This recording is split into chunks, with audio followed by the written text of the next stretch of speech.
Shabbat Shalom. This week's reading from the Torah is parasha Va'era. And Moshe spoke unto the Bnei Yisroel, but they did not listen unto Moshe because of their kotzer ruach, shortness of spirit, or broken spirit, and for avodah kesheh, cruel bondage. Exodus chapter 6, verse 9. Moshe and Aaron approached Pharaoh concerning the people's welfare. However, Pharaoh only increased their workload. When Moshe appealed to Hashem, saying, "Why is it that thou hast sent me?" Exodus chapter 5, verse 22, he was disillusioned because the children of Israel were now suffering even more and the redemption seemed further away. Yet Hashem responded that Moshe would see the redemption, which would be with an outstretched arm and with great judgments. Exodus chapter 6, verse 6. Even so, when he took this message back to the people, they were not able to hear the impending redemption as a reality because they had become despondent. The people's spirit was broken as if they were without hope.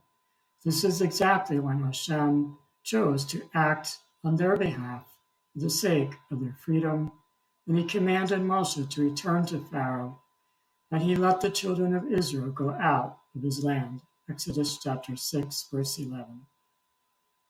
Even though the people seemed to not be on board with this divine program that was about to be enacted on their behalf because of unbelief,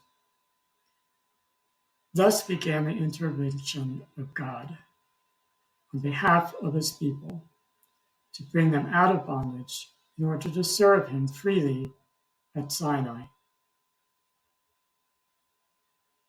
The Lord is nigh unto them that are of a broken heart, and saveth such as are of a contrite spirit. Psalm 34, verse 19. This need for redemption from an external source, namely Hashem, is demonstrated by the despondent state of the Israelites, wherein they could not lift themselves up out of their own spiritual harangue. They are opposed on the left and the right by their taskmasters and by the cruelty of Pharaoh. They had reached a nadir in their lives wherein they lost their volition toward pulling themselves out of a bad situation that only got worse, right when the road to freedom seemed to be around the corner. This may have led to despair on their part, where Moses had led to disillusionment. He thought that surely now was the time for the redemption. The children of Israel had sunk to the 49th level of impurity. Yet, upon realizing their depth of the descent, their hearts were made contrite by this realization. Once they acknowledged their lowly condition, God acted on their behalf to redeem them. Yet it was only a matter of time, dependent on their patience, until he did so, according to his own timing.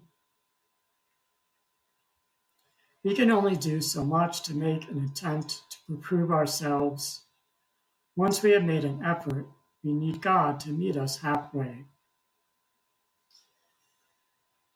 And the Redeemer will come to Zion, and unto them that turn from transgression in Jacob, saith the Lord. And as for me, this is my covenant with them, saith the Lord. My spirit that is upon thee, and my words which have I put in thy mouth, shall not depart out of thy mouth, nor out of the mouth of thy seed, nor out of the mouth of thy seed's seed, saith the Lord, from henceforth and forever. Isaiah chapter 59, verses 20 through 21. For as far as the east is from the west, so far hath he removed our transgressions from us. Shabbat Shalom.